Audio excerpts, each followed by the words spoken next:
What is up, guys? We are back and we are off of the webcam. We took it to another level. So in this video I want to talk about if your dollar is actually worth $1. Now, does that make sense? No. But yes. So basically what I want to talk about here is inflation. So what is inflation? Do you know what that is? Have you heard it before? This, that. Basically what inflation is its value of goods and services increasing over a period of time. In other words, the point of is your dollar worth $1 is your dollar is going to lose its value based on inflation, based on the rising cost, rising prices of goods and services.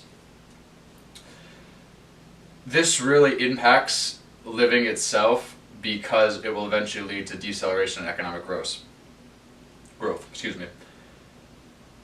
Many central banks, they predict about 2 to 3% inflation a year, which over a 5-year period, 10% per se, that's on the low end. If it's really 2 to 3%, that adds up depending on the cost.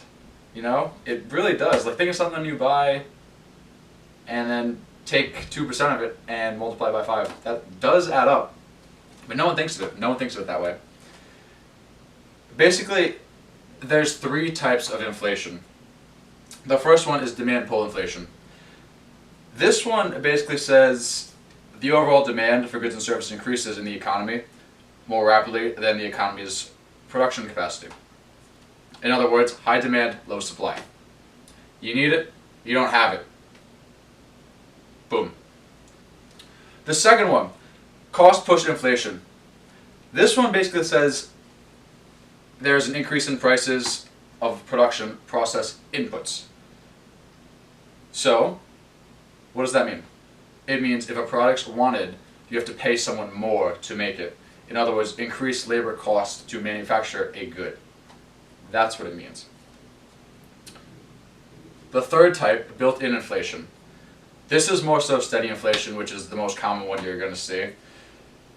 And basically, it states, as the prices of goods and services rise, labor expects and demands more cost wages to maintain a living. So basically, prices go up, you want more money from your employer, this, that, the whole 9 yards. And like I said, that's the most common one you're going to see. So, for an example, if you still don't understand what inflation is, say 2018, so this time last year, August 2018, you go to Walmart and you buy a bag of rice. You buy a bag of rice for $50, you buy a big bag of rice.